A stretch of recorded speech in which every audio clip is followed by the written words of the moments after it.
বাড়ি কারে কয় সেটা তখন দেখবেন। এখন আউট।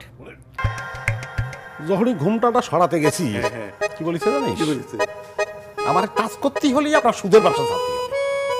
আমি নাকি ঘুরে ফিরে সুদের কারবারি করতেছি। তাতে তাকে দিই আমি তো কিটা আর ঠিক আছে আপনি এত টেনশন নিন না তো আমি এখনই যাচ্ছি কথা বলে সব নিয়মটা বলে দেখ রাত বিরাতে বনে বাজারে ঘুরে বেড়ানোর জন্যই তো আমি বিয়ে করিনি। আমার একটা স্বপ্ন আছে, আমার একটা আকাঙ্ক্ষা আছে। আমি তোমার শেষবারের মতো তোমার জিজ্ঞেস করতেছি, তুমি কি তোমার কথা উদ্যোগ করবা? না। তুমি অবশ্যই, আমিও অবশ্যই, সম্পর্কের কোনো ভবিষ্যৎ নেই। আর আমার আশা আকাঙ্ক্ষা স্বপ্ন সেসব তো আমার ভাবতেই হবে, তাই না? আলাদা হয়ে যাওয়াই উচিত। 8 লাখ টাকা কাবিন আমার। আপনার পাওনা 2 লাখ টাকা রেখে বাকি 6 লাখ টাকা আমার হাতে দেবেন, আমি এই বাড়ি থেকে বেরিয়ে যাব। দেখেন বাবা, এইটা আপনাদের দুজনের ব্যাপার। নিজে একটা কথা আছে না, মেয়ে জামাই নিলেও যা, জমে নিলেও তা। আসি। দাঁড়ান খালতো ভাই, সত্যটা যখন বললেন পুরাটা বলে যান। কি বলবো? বলেন যে আপনারা আমাকে তুলে নিয়ে প্রথম অঙ্কে আমার সাথে কি কি করেছেন।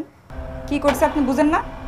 পুরুষ মানুষ একটা মাইয়ারে ধরে নিয়ে কি করে সেটা আপনি বুঝতে পারেন না? আমার সর্বনাশ করে আমারে আবার হুমকি দিছে, আমি যদি কাউরে কই আমার মারে আর আমারে কাইটে গাঙ্গে ভাসায় দেবে।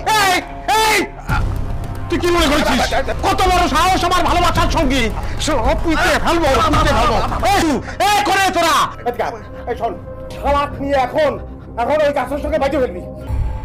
বিশ্বাস করেন আমি যা করেছি সব ভালোবাসার জন্য করেছি। আমি আপনার ভালোবাসি সেই জন্যই করেছি। ওরা আমার সাথে কিছুই করেন। আপনি বললেন আপনি যা কিছু করেছেন আমার ভালোবাসার জন্য করেছেন। বিশ্বাস করেন আমার জানটার চেয়ে বেশি আমি আপনার ভালোবাসি। আমি জেনে বুঝেই আপনার সংসারে এসেছি। খালি মাত্র মানুষজন আমার দেখলে না করতে পারে যে ওই যে সুদখোরের বউ যাচ্ছে, কিংবা ওর জামাই একটা সুদখোর। ছেড়ে দিলাম। সত্যি আমার ছিল বলেন?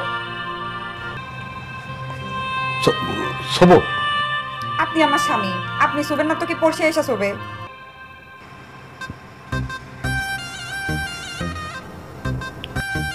আজকের আমি এই সুদূর খাবার ছেড়ে দিলাম। থাকবে তো? মনে থাকবে।